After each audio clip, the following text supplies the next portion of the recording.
Good afternoon, everybody. We are starting. My name is Patricia Behrend. I am director at the Elsass Foundation, and I'm so happy to be here at this wonderful conference and to introduce to the Elsass Foundation keynote lecture this afternoon. At every annual EACD meeting, the Elsass Foundation is sponsoring a keynote lecture who have contributed through the excellence of their work to the quality of life to people with CP. The Elsass Foundation is a private foundation in Denmark, and our main goal is to support people living with CP to have an as independent life as possible. We work across a wide area in research and knowledge dissemination and in activities for people with CP and their parents. And we have three main areas. So we are having grants. You can all apply for grants at the Elsass Foundation, and we do research and development, and we have practice and activities. Research is a fundamental part of everything what we do, and we strive to keep abreast of the latest research within the CP area. Through grants and our international research prize winners, Bernard Dan, Iona Novak, and this year's winner, Richard Lieber, we support research and collaboration between researchers worldwide. If you are looking for a grant support to your next research project, you are welcome to try to apply for a grant at the Elsass Foundation. We have an English website also, so you can do that. So therefore, it's a great honor for us at the Foundation to support both the EACD and contribute to ensuring top-level keynote speakers. I will pass the word to Bernard Dan. Thank you. I hope you enjoy. Thank you so much, and I am not that great keynote speaker. We'll hear very soon. We are very thankful at the EACD for the support, which is very much appreciated. We receive from a small number of very good friends, including the Elsass Foundation. As you mentioned, I was honored with being the first awardee for this special research prize that you created back in 2019. And then when I went again to the Elsass Foundation for the second awarding, and that was Iona Novak. We were sitting there with Princess Benedicta of Denmark, but we also chatted together with Jens Bo Nielsen, who was the president of the meeting that was organized a few years ago, the EACD meeting in Copenhagen, and we said there's something that we must do together. We must bring more people together because the state of research in cerebral palsy is not okay. If we compare it with many other fields, there's a lot of research, but there's not a lot of research that you can put together and really use to transform practice.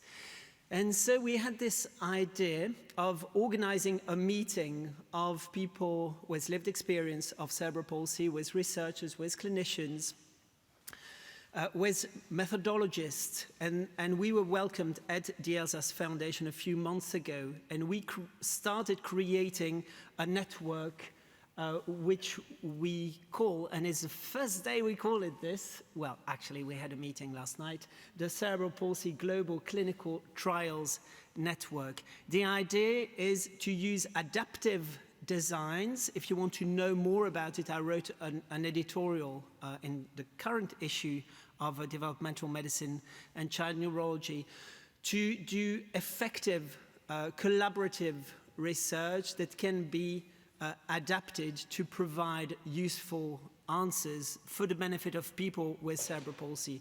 And so we hope we can have a lot of people bringing in ideas of what matters, researchers, clinicians, and also funders for this project. And our vision is very clear. It's to improve the quality of life of people living with cerebral palsy by conducting faster clinical trials that discover new approaches, new treatments, and expedite, I'm reading now, rapid translation of new treatments into usual care.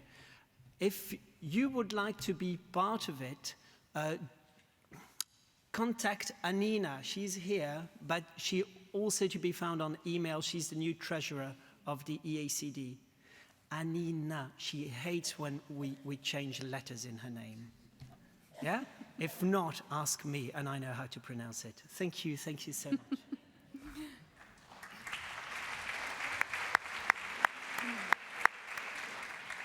So I would like to ask Helene Polatajko to join us at the stage. Professor Emeritus Helene Polatajko is internationally respected occupational therapy scholar, teacher, and a valued mentor. We know each other for kind of 15 years, so it's really a special pleasure to host her here again in Ljubliana. And today she will tell us about reconsidering our paradigms, about lessons for better futures from interventional studies. So we're all looking forward to your lecture. Hi. Thank you. Thank you very much. Thanks for making the introduction brief, because I get nervous when people introduce me. I'm just Helen, that's all. That's usually fine for me. And thank you for inviting me to be here and to address this audience. I'm not usually in this realm. I'm usually in more sort of cognitive realms than I am right now in motor realms, but so this is very exciting for me. Okay, and as it says, we're going to talk about reconsidering a paradigm. And we're going to talk about that reconsideration from the perspective of research and what we've done and what we understand about intervention for people with performance problems. So has this ever happened to you? Yeah. Why does this happen? So you have a goal. Goal is obviously to pick up a bottle of water. The goal generates a plan for your arm to go ahead and pick up that bottle of water. That plan is based on your knowledge about what you're about to do, so it's based on the knowledge of the task you have. And if you're like me, when you come to Europe, you spill water all the time. And the reason you spill water, I spill water all the time, is because in Canada, I'm from Canada, in Canada bottles, the plastic bottles are tougher, so you don't squish them. So I obviously have the wrong grip strength for European bottles of water. So the plan says this is what I'm going to do, then you do the plan, and then you see what happens, and what you see is that you spilt the water and then you try and adjust the plan. It's happened to me so often that I think by now I should try out every bottle of water before I ever touch it when I'm in Europe. So what we know is that goals generate plans. The plans that you're going to have, how you're going to do something, is based on the goals that you have. Goals generate plans. They both do it unconsciously, as with the bottle of water idea, or consciously, as the organizers of this conference. Those plans that you're going to use are derived from your knowledge of the task to be accomplished. So you have some understanding of the task to be accomplished, and based on that, you generate the plan. Once you do that plan and check that plan, you amend your plan by experience. What this means is that really everything is goal-driven. Goals are the drivers of everything we do. And that clearly was the insight of the people who organized Katja and those who organized this conference, which is why the conference is about smarter goals for better futures. However, having a good goal is not enough. Having a smart goal is not enough. You also have to know enough about the task of the goal so that you can actually make a better plan and a better future. So task knowledge is important in terms of creating the right plan so that you can have that better future. My goal today with you is to talk about goals as drivers, to share with you the learnings that I've had from intervention studies, and to inform you my understanding of the task knowledge of the interventions that we're supposed to do, so that you too can create better plans and create better futures. Basically, spoiler alert, we're going to talk about a paradigm shift. For some of you, this paradigm shift happened a long time ago. For some of you, this will be a new paradigm shift.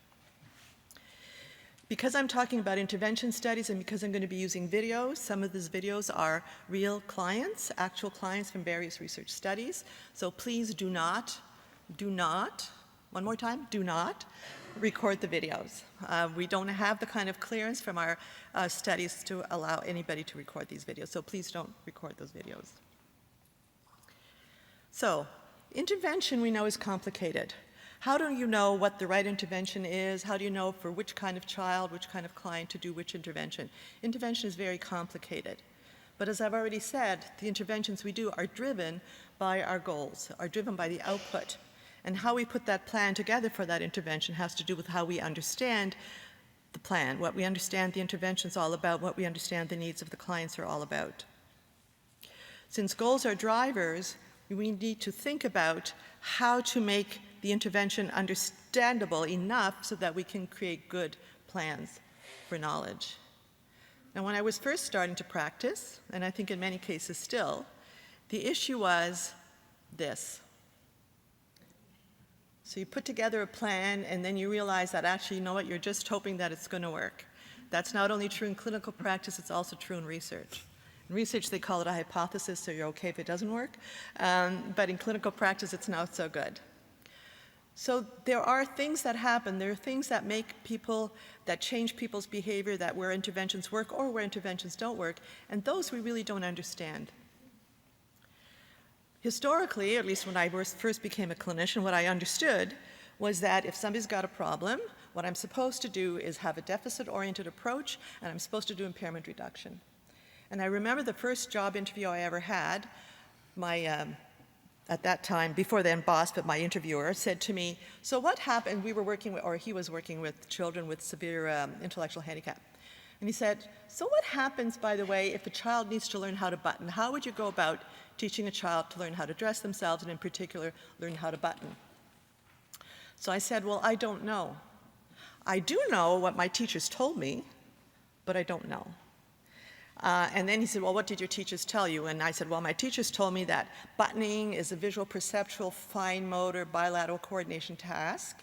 So I guess I would have to build visual perception, I would have to build fine motor, and I would have to build lateral coordination, so probably stringing beads or pegboards or something like that. He was a behaviorist, and he said, I'll tell you what, why don't you just teach them how to button? And I said, well, because fine motor, blah, blah, blah. And he said, I'll tell you what, I'll give you a month. You do it your way for a month, and if in a month that child can't button his buttons, we'll do it my way. So that's been the way it's been all along. From the beginning of my work as a clinician, somebody has always tried to push me away from an impairment reduction paradigm.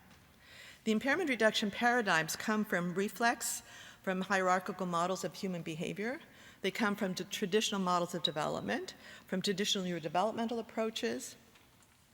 They use evaluations of things like tone and posture, gross and fine motor skills, visual perceptual skills, bilateral coordination, sensory integration, proprioception, etc. And the treatments are the remediation of those issues. So remediation of impairment, remediation where we build capacity in components such as gross and fine motor skills, visual motor skills, perceptual skills, etc. So that's where we started. Implicit in that is this notion that disability, so dis and ability, are the yin and the yang of each other, that somehow they come together. The idea being that if there's an impairment in body function and structure, if we fix that impairment, we will have ability. We will have capacity, we will have skill, we'll have activity, and we'll have participation. The implication here, the assumption, the inherent assumption is that there's a continuum between impairment and function.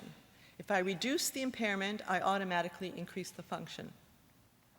However, the research, at least my early research, kind of put that into question. What we did some time ago now, 1992, just tell you how old I am. What we did some time ago, 1992, we did a review of all of the studies that were trying to help kids improve performance by taking care of impairments. And what you see there is lots of NS's, which means no significant findings. And whenever you have a body of knowledge that looks like this, you have a problem. Right? So we had no significant findings, including in my own study, where we looked at whether or not by fixing the impairment we could improve gross motor function, fine motor function, academic performance, etc. We also had similar findings with people who compared the intervention, in this case sensory integration, to tutorials, or to no treatment at all, or to any old other activity which would be a placebo effect. And in all of the cases, the result was the same. There was no treatment effect per se. Later, we did a different study where we focused specifically on proprioception. And again, what you see is all of these unequivocal findings. No findings, no significant things, differences between everything. What that suggests is that impairment is not a continuum with activity. It's not a continuum with function. It's not a continuum with participation. That if you're going to deal with impairment, you will not necessarily improve activity. You will not necessarily improve participation. Conversely, you could potentially look at activity and participation without worrying about impairment. So how would you do that? How would you go about that? Well, in our study on proprioception, there was a hint. Because although everything in that study turned out negative, there was one variable that turned out positive, and that was called the runway task. The thing about the runway task is that you're literally teaching the child how to do the task. So pre-test, they can't do it. The intervention is teaching them how to do it. Post-test, they're doing it. And in psychology, that's considered a really bad result because it means you taught to the test, and that's not what you want. For us, with kids with motor impairments, it's actually a good result because it says, you know what? We could teach. We could teach. We could actually teach people with motor problems. We don't have to worry about the impairment. We could just teach them skills. Enter co-op. Having seen these data, having had these data in my lab, we decided that we were going to look at intervention from a very, very different way, from a very different perspective. We were going to look at it from a learning paradigm. So co-op is a learning paradigm. It's a complex, task-oriented, top-down intervention where the client and the therapist work cooperatively, hence the name co-op, work cooperatively, to solve performance problems. It consists of 7 key features that serve to make that happen. The thing about co-op, the important thing about co-op, that is it's task-oriented and top-down. At the time when we were doing this work, other studies were beginning to show that top-down or task-oriented approaches were much better, much more effective than the typical impairment reduction approaches. At the same time, there was also paradigm shift happening in general, and one of those paradigm shifts was moving from a deficit-driven model to a learning model. At that time, Gentile, who is sort of the goddess of human movement science, Gentile said that movement science framework, in that movement science framework, the therapist becomes an active problem solver, utilizing a broad knowledge base to generate ways to help the child achieve a specific functional goal. In other words, using a learning paradigm, you switch background and foreground. When you're working in an impairment model, your background is the task that you want to get to eventually, but the foreground is the impairment and what you're going to do about the impairment. When you're looking at a learning model, it reverses. So when you're looking at a learning model, the foreground, the thing you're actually working on, is the specific task of interest. And the idea is that potentially that task of interest will reduce the impairment, although that's not necessarily a required goal, but it can happen and it does happen. So if you're using a bottom-up approach, if you're using an impairment reduction approach, you start at the bottom. If you're using a top-down approach, a functional activity approach, you start at the top. This again was also common or in keeping with the paradigm shift that was going on in movement science at the time, where they went from traditional hierarchical models of understanding human movement behavior to contemporary systems theory models. The systems theories models are all about the task. Again, we see the goal in the middle. So the idea is what's the goal, and let's think about what is making that goal happen, both in terms of the body itself, so the musculoskeletal biomechanical system, the task variables that are happening, the motivation the client has for those task variables, the cognitive structures, the cognitive systems available to him or her for those variables, the sensory motor strategies that are available to him or her, and the environment. All of them act together to make this goal happen. So when we think about how they act together, how does this actually happen when we think about learning? So let's watch this fellow learn. Hey, it's me, Destin. Welcome back to Smarter Every Day. You've heard people say it's just like riding a bike, meaning it's really easy and you can't forget how to do it, right? But I did something. I did something that damaged my mind. It happened on the streets of Amsterdam, and I got really scared, honestly. I can't ride a bike like you can anymore. Before I show you the video of what happened, I need to tell you the backstory. Like many 6-year-olds with a MacGyver mullet, I learned how to ride a bike when I was really young. I had learned a life skill and I was really proud of it. Everything changed though when my friend Barney called me 25 years later. Where I work, the welders are geniuses and they like to play jokes on the engineers. He had a challenge for me. He had built a special bicycle and he wanted me to try to ride it. He had only changed one thing. When you turn the handlebar to the left, the wheel goes to the right. When you turn it to the right, the wheel goes to the left. I thought this would be easy, so I hopped on the bike ready to demonstrate how quickly I could conquer this. And here he is, ladies and gentlemen, Mr. Destin Sandlin. First attempt riding the bicycle.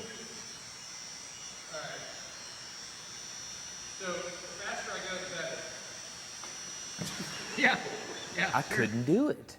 You can see that I'm laughing, but I'm actually really frustrated. Look, I know what you're probably thinking. Destin's probably just an uncoordinated engineer and can't do it. But that's not the case at all. The algorithm that's associated with riding a bike in your brain is just that complicated. Think about it. Downwards force on the pedals, leaning your whole body, pulling and pushing the handlebars, gyroscopic precession in the wheels, every single force is part of this algorithm. And if you change any one part, it affects the entire control system. I do not make definitive statements that often, but I'm telling you right now, you cannot ride this bicycle. You might think you can, but you can't. I know this because I'm often asked to speak at universities and conferences, and I take the bike with me. It's always the same. People think they're going to try some trick or they're just going to power through it. It doesn't work. Your brain cannot handle this. For instance, this guy, I offered him $200 just to ride this bike 10 feet across the stage. Everybody thought he could do it. No, you didn't understand. You didn't understand. So, this way. Okay. All right, just a second. All right, so, whenever you're ready, yeah. Wait. No, you have to keep your feet on. Challenge. I stayed out here in this driveway and I practiced about 5 minutes every day. My neighbors made fun of me. I had many wrecks, but after 8 months, this happened. One day I couldn't ride the bike and the next day I could. It was like I could feel some kind of pathway in my brain that was now unlocked. It was really weird though. It's like there's this trail in my brain, but if I wasn't paying close enough attention to it, my brain would easily lose that neural path and jump back onto the old road it was more familiar with. Any small distractions at all, like a cell phone ringing in my pocket, would instantly throw my brain back to the old control algorithm and I would wreck. But at least I could ride it. All right, today's... So, how did this fellow learn? What did he do to be able to learn that bike? And why was it so hard for him? Any thoughts? He had a goal. When we say goal organizes behavior, goals retrieve plans. It was a very conscious goal to ride this bike.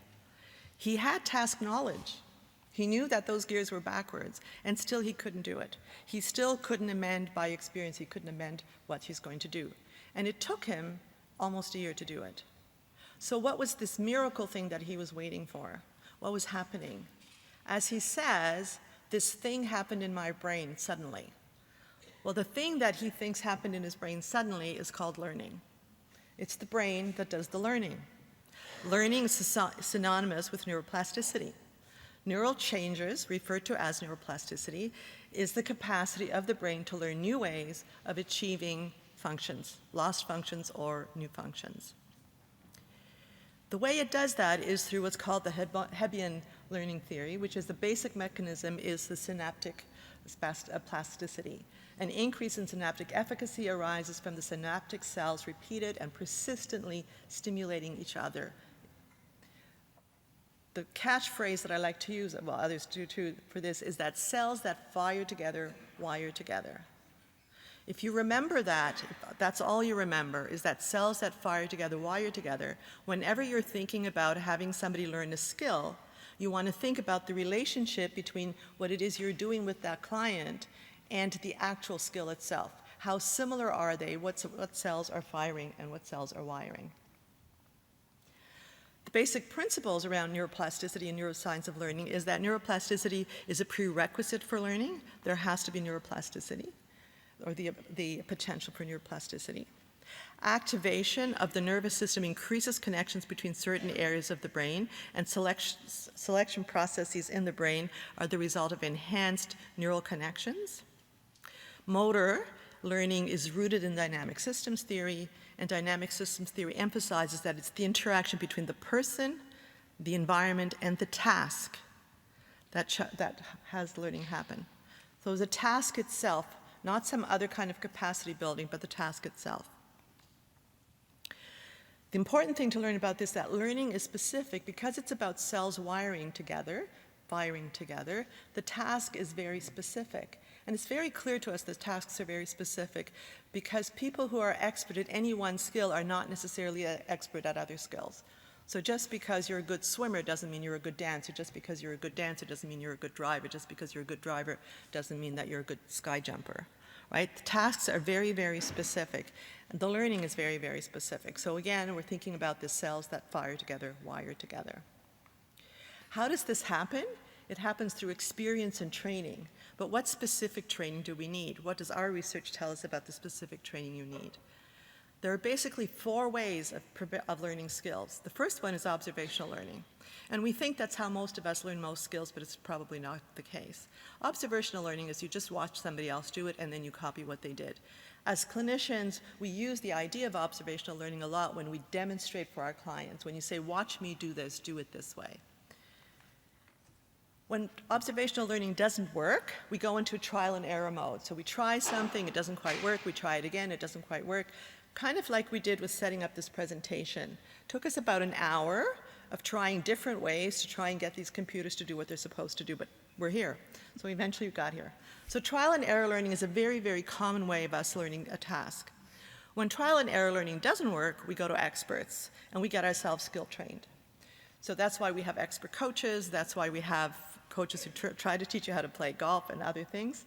So we do direct skill training. And again, a lot of us as clinicians, that's what we do with our clients. If we want to teach our client how to transfer from a wheelchair to a bed, if we want to teach our client how to write, if we want to teach our client how to dress themselves, we do direct skill training. The last way, perhaps the most important way, is active problem solving. Let's watch this child problem solve. What are you doing?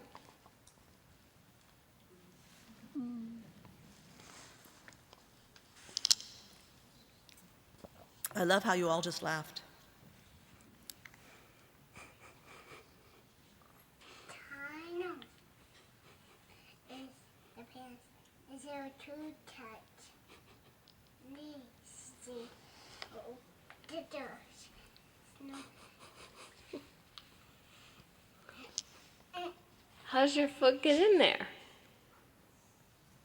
This is my big one. She said, this is my big one. That's your big foot? What's the other foot? You figured it out. I figured it out. You did figure it out. Yay!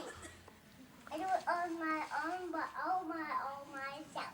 Yes, you did. You did it all by yourself. Yeah. Wow. So what did you see with this child?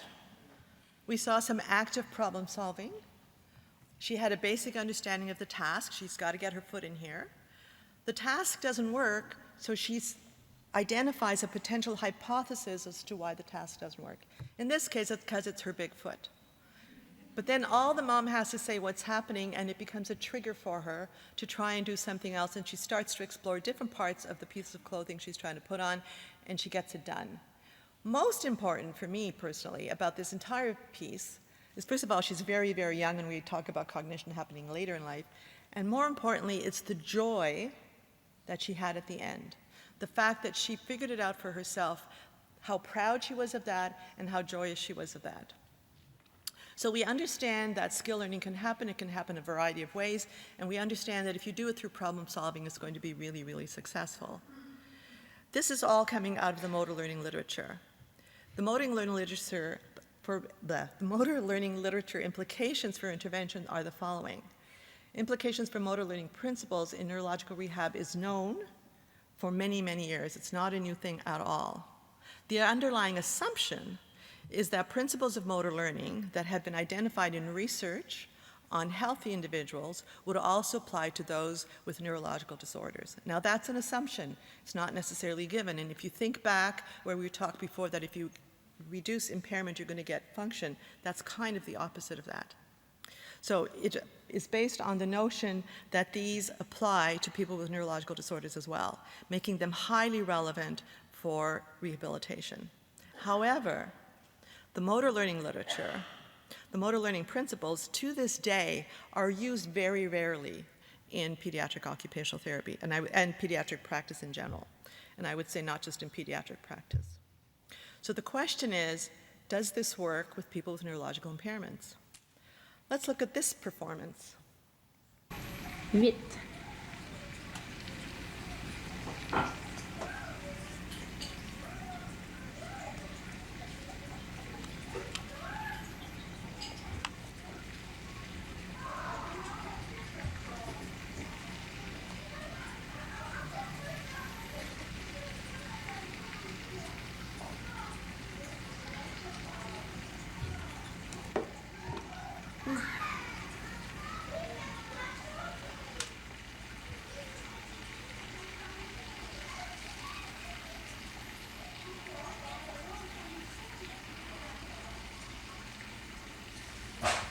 Je pense que c'est terminé. So we can either call that really creative shoe tying, or we can call it a failure. But what's she actually doing? Does she have some idea of a goal? Yes. Does she have some idea about what the task should be all about? Right? She knows somehow things go under and things go around. She kind of knows that. What she doesn't know is what goes under where and around what. So that's what she doesn't know.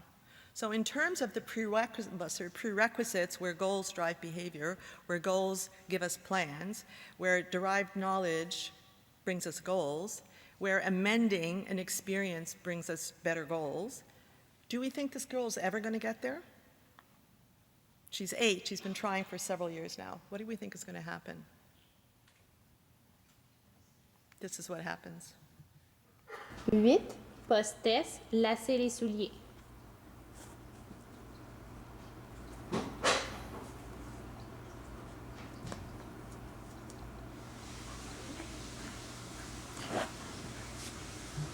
C'est terminé?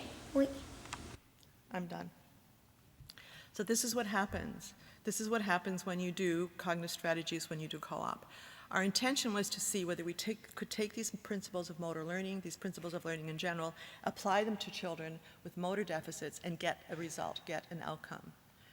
What we started to do was take these ideas and do a bunch of individual single case study designs to try and see even the proof of principle. Is it possible that these theories, these ideas that we know from normal people, from research, that they could possibly work with clients with motor deficits?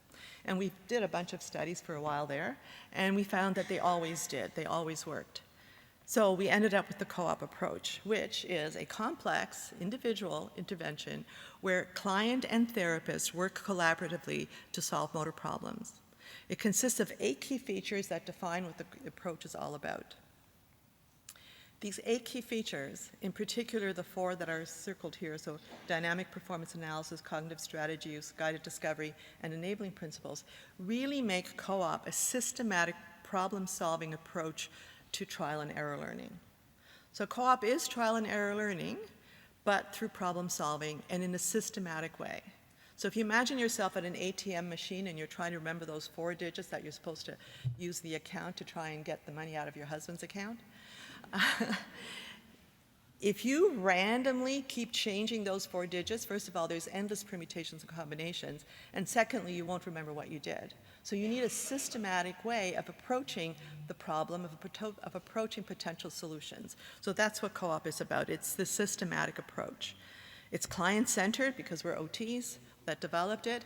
It's performance-based because remember, goal is what drives behavior. It's problem-solving because we saw that and Gentile says it's the best way to go forward. It's problem-solving approach that enables skill acquisition through a process of strategy use and guided discovery. And those two pieces are really, really crucial.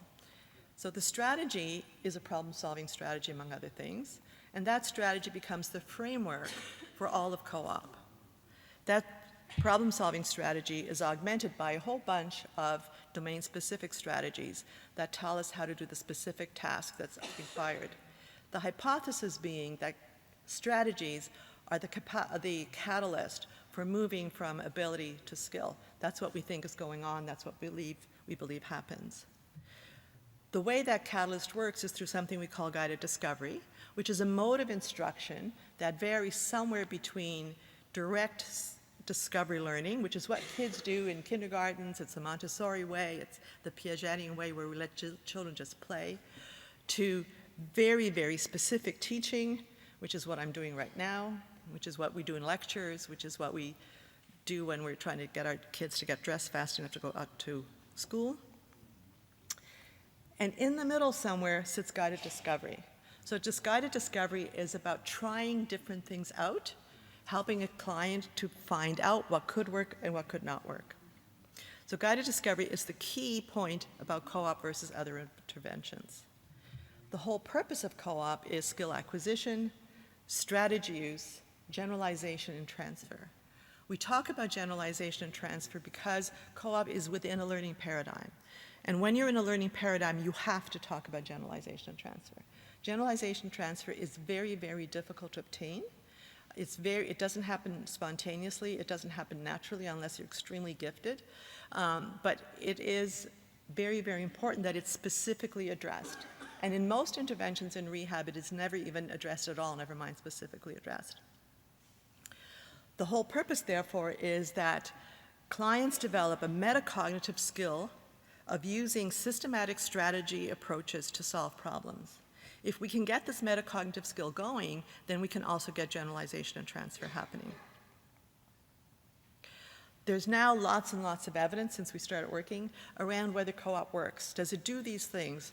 And the answer, the data suggests that yes, it does skill acquisition, yes, it does generalization and transfer, yes, it does skill transfer, and yes, it does strategy use. Interestingly enough, and I never did this research in my own lab because I'm not interested in this part, but others have. Interestingly enough, it also affects other things like participation, elements of motor control, elements of cognition, including cognitive flexibility and self-regulation, and self-efficacy. There's lots and lots of literature out there. If you go to our website, you'll see the literature always current. One of the things that's really interesting is when we've done pre-post-test fMRI studies to see whether co-op actually changes the neural structure, and it seems that there's evidence that it does. What's really exciting, for me at least, about co-op is if we think back to our backwards bicycle guy. So our backwards bicycle guy, remember, he said 5 minutes a day for 8 months, so roughly 1,200 minutes. We've done co-op with kids with DCD like Christopher, with kids like Sam, who has Asperger's, nowadays ASD, with kids like Justin, who has a developmental delay, cognitive delay, with kids like Sivet, who had cerebral palsy, with an adult, Mr. Chan, who had a stroke 3 years ago, and with this young woman that many of you have already heard about before from Hortensia, with Grace. Grace had dystonia and was very, very bright, and also had a deep brain stimulus implant, right, Hortensia? So this was Grace at pre-test. Okay, and then you just try your best on like how much you can go. Even if it is with your feet on the floor.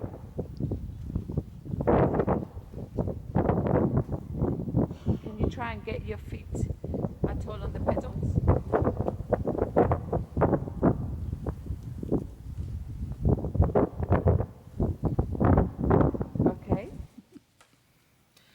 And this is Grace at follow-up, so not post-test, because at post-test she was fine.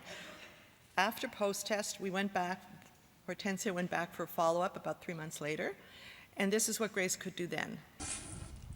Go.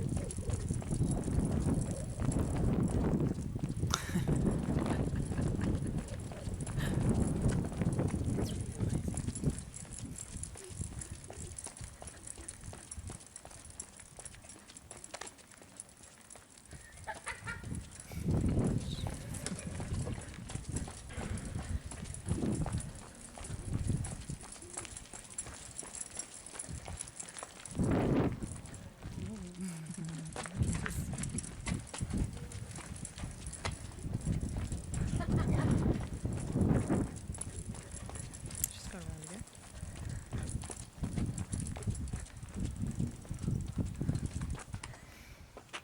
What do you think? The interesting thing about Grace is that she had been trying to learn how to ride a bike for about 10 years. The interesting thing about Grace is that this took 118 minutes. 118 minutes of active therapy versus 1,200 hours for this normative man. So if you think about it, what is going on? Why is this so effective? And why is it so effective with so many different diagnoses, right? So what is going on here? And we think what's going on is the strategy use. It's the strategy that's guided, that's specific to the client. What our co-op data has shown us now is that co-op seems to work, surprisingly enough, with all kinds of disabilities: spina bifida, stroke,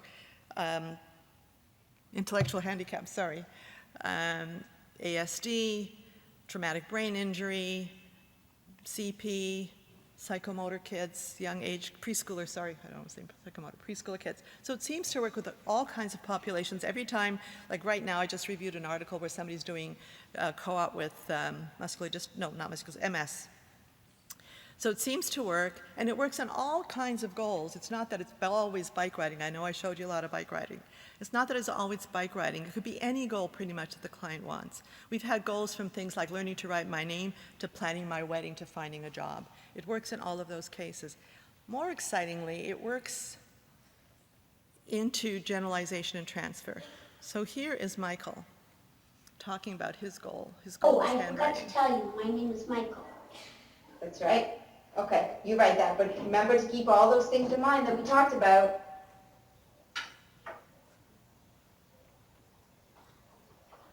You know what, Michael, I also really like it how you take your time to make the letters. Yeah, but in school sometimes there's not as much time, and then my mind feels rush. Well, you know what? So what can you tell your mind? What can you tell when you feel like that? Well, it's also like what the school does, but I'll try. I don't know. What can you say? Can you say maybe, you know what?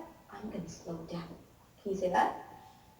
Okay, I know a better idea. Okay, I'm tell me. going to try to take my time. That's a wonderful idea. Okay, so you try to do that now. So why is trying to take my time so much better than slow down? Any idea? Because it's his.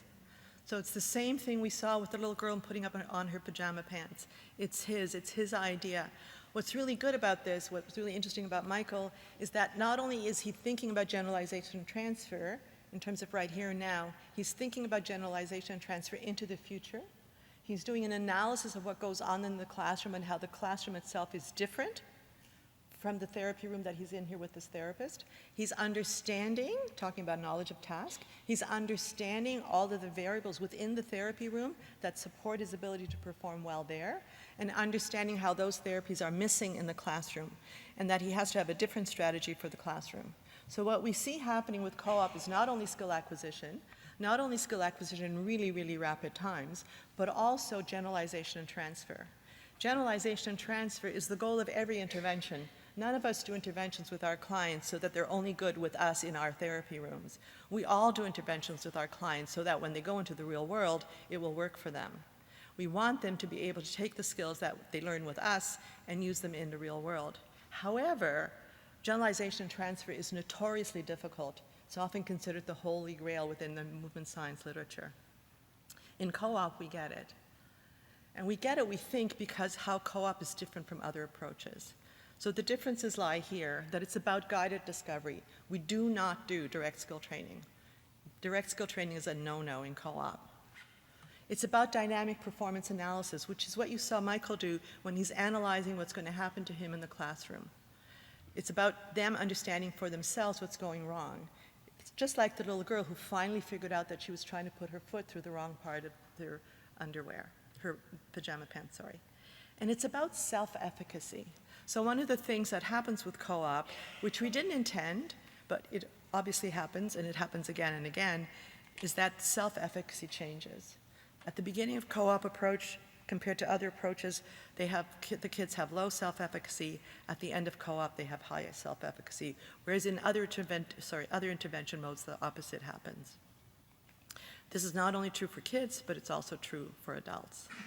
Self-efficacy is important because it's the belief in one's capability to organize and execute the courses of action required to manage prospective situations. So it's what carries generalization and transfer.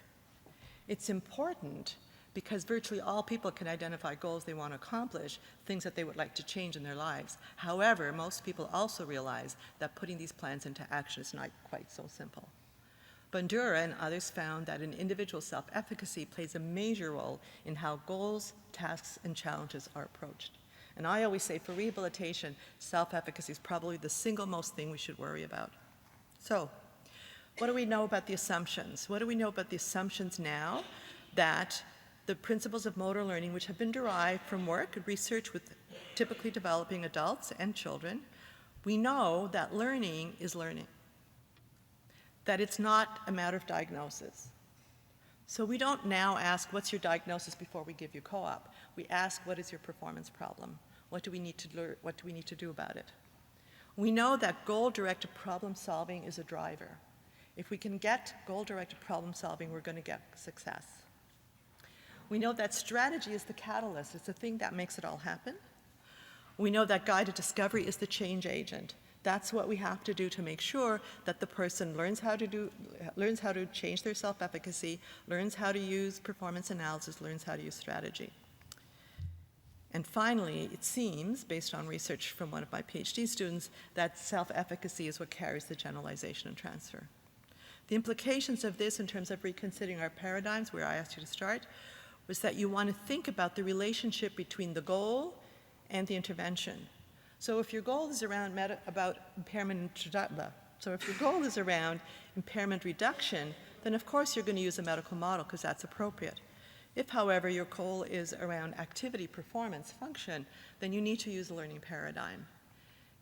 If your goal is around participation, then you need to use a learning paradigm plus. And the plus is probably something to do with environmental changing. So, in terms of the smarter goals for better futures, I hope that I talked to you a little bit about task knowledge, and I hope that you have some idea about how you might make plans better. Thank you.